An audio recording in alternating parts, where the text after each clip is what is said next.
புளி சாப்பாடு எப்படி செய்யுதுன்னு பார்க்கலாமா? அதுக்கு ஃபஸ்ட்டு 2 பெரிய நெல்லிக்காய் சைஸ் அளவுக்கு புளியை வந்து ஊற வச்சுக்கலாம். ஒரு பாத்திரத்தை வச்சுட்டு 2 ஸ்பூன் அளவுக்கு கடலைப்பருப்பு போட்டுட்டு வறுத்து தனியாக ஒரு தட்டில் எடுத்து வச்சுக்கலாம்.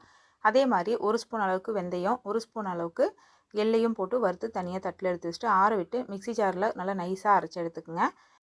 அதுக்கப்புறமா ஒரு பாத்திரத்தை வச்சுட்டு தேவையான அளவுக்கு எண்ணெய், கொஞ்சமாக கடுகு, 1 ஸ்பூன் அளவுக்கு கடலைப்பருப்பு, ஒரு கைப்பிடி அளவுக்கு பூண்டு, 6 வரமிளகா, கொஞ்சமாக கருவேப்பிலை, கரைச்சி வச்ச புளியும் ஊற்றிக்கலாம். இது கூட கொஞ்சமாக பெருங்காயத்தூள், 1 ஸ்பூன் அளவுக்கு வந்து பார்த்திங்கன்னா மஞ்சத்தூள் போட்டுக்குங்க. தேவையான அளவுக்கு உப்பையும் போட்டுட்டு இதை நல்லா எண்ணெய் மேலே பிரிஞ்சு வர அளவுக்கு நல்லா கொதிக்க விடுங்க. நல்லா எண்ணெய் மேலே பிரிஞ்சு வந்ததுக்கப்புறமா ஒரு 1½ ஸ்பூன் அளவுக்கு நீங்கள் ஆல்ரெடி ரெடி பண்ணி வச்ச அந்த பவுடரையும் போட்டுக்குங்க. போட்டுட்டு இதை 1 நிமிஷம் அப்படியே விட்டுட்டு மறுபடியும் நல்லா கொதிச்சதுக்கப்புறமா அடுப்பு ஆஃப் பண்ணிடுங்க.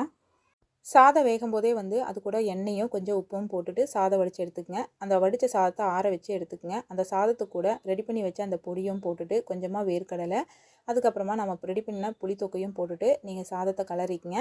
அவ்வளோதான். இந்த மாதிரி ஒரு டைம் புளி சாதம் செஞ்சு பாருங்கள். டேஸ்ட் ரொம்ப சூப்பராக இருக்கும். ட்ரை பண்ணி பார்த்துட்டு எப்படி இருக்குன்னு கமெண்ட் பண்ணுங்கள்.